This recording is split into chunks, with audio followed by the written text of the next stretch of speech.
HCN channels. HCN channels are hyperpolarization activated cyclonucleotide gate channels. What's interesting about these channels is that they have a structure that's very similar to potassium channels. So you can see S1, S2, S3, S4, S5, and S6 domains in these channels. Also in the C terminals you find a cyclonucleotide binding domain. Cyclic nucleotide binding domain.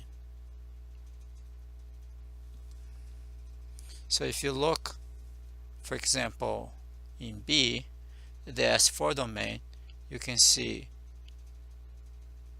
positively charged residues that are consistent of this being the voltage sensor of these channels. Now, as you learn from this course, these channels are activated by hyperpolarization.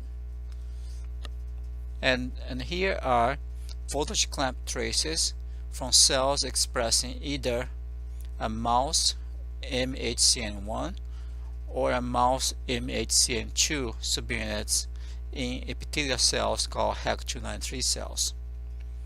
And the voltage protocol here is to close these channels at minus 40 millivolts, relatively depolarized main potential, and then step very negative potentials for a couple of seconds or longer, and see these channels developing these currents. So the opening of these channels will induce those inward currents, and that's what's shown in these traces.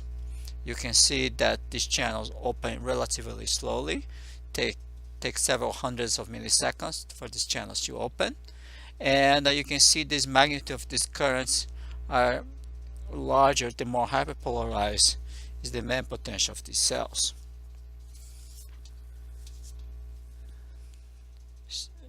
And one interesting feature about these channels is that the reversal potential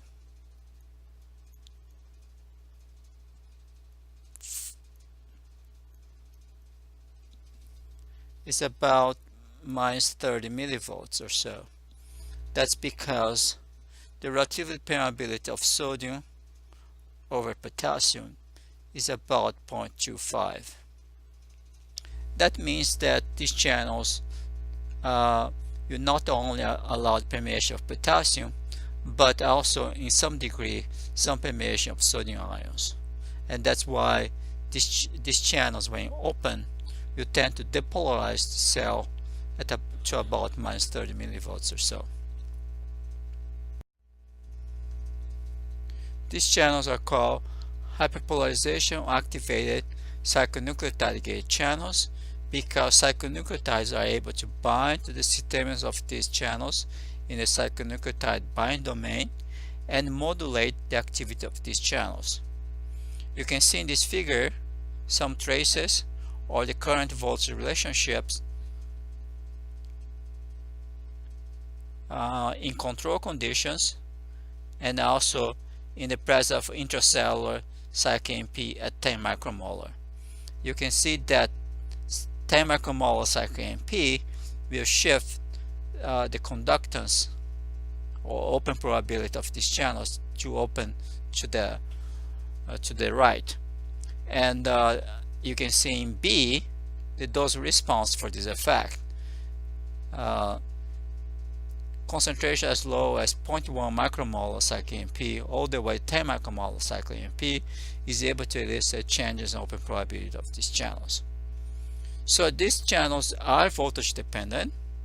They open when the cells are hyperpolarized, but with the bind of cyclin P there is this modulation of the activity of these channels.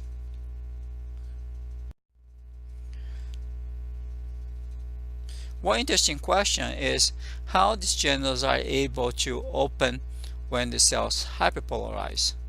Is there a voltage sensor mechanism that's different than what we see in KV channels? Well, if you look at the structure or the predicted structures of HCN channels, you can see that predictive structure is very similar to the KV channels. So we think that the voltage sensor works in a similar fashion here for the HCN channels, in which when the cells depolarize, the voltage sensor moves outward, and this movement outwards will close these channels. When the cells hyperpolarize, there is the shift of the voltage sensors towards the intracellular environment, and this movement induced by hyperpolarization of the voltage sensor will open these channels.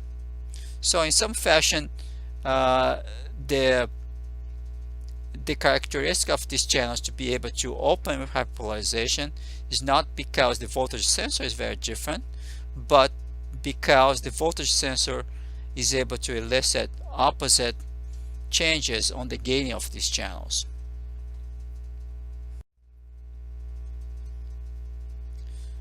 Now we are going to see sodium channels. So sodium channels are less diverse than potassium channels.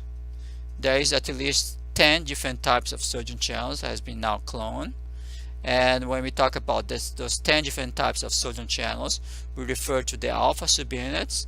So the alpha subunits are relatively long polypeptide with 4 different repeats. Each repeat will be equivalent to 1 polypeptide of a KV channel. And you can see that each repeat has 1 voltage sensor and a P-loop for selectivity. Associated with the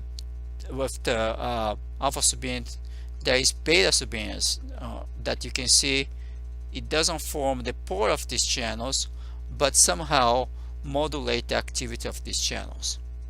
We think those beta subunits are important for trafficking of the alpha subunits from the endoplasmic reticulum to the plasma membrane. They also can modify gating. Either they can facilitate or make it more difficult for these channels to open. And so some other aspects about these channels of the beta subunits that we still don't know about it.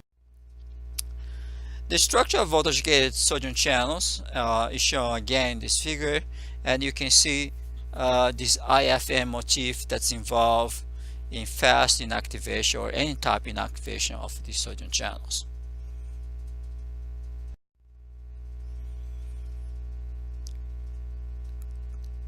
At least 10 genes has been identified for this alpha subunits of sodium channels, and there is some degree of specificity about where some of those sodium channels are expressed. For example, some of these later discovered sodium channels, the subunits 1.7, 1.8, 1.9, they seem to be more expressed in the sensory neurons, so they're more involved in transducing aspects such as pain. So we think about neuronal sodium channels as heterotrimers. Hetero because there are different subunits, and trimers because there's 3 main subunits that form the channel. The alpha, the pore forming large polypeptide, and the beta 1 and the beta 2 subunits. So if you purify sodium channels from the native environment, for example from a brain slice or a brain tissue, and then you denature this protein and run a Western blot, which would separate proteins based on size, you can see there's a very large alpha subunit, about 260 kilodaltons or so, and then beta 1 and beta 2 subunits that's about 33 to 36 kilodaltons.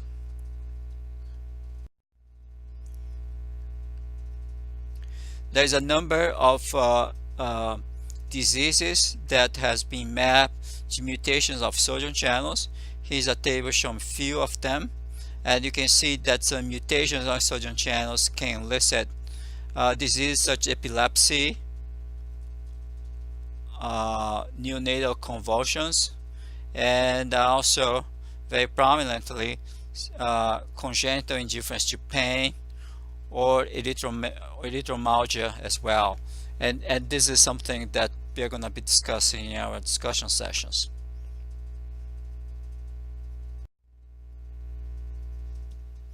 So exercise 2. Consider you're expressing HCN1 channels in a cell line and you're going to measure gating and ionic currents. What would be an appropriate voltage protocol to record ionic and gating currents? How the IV, which means current voltage, and GV, conductance voltage curves would look like for a KV, a KIR, and a HCN channel.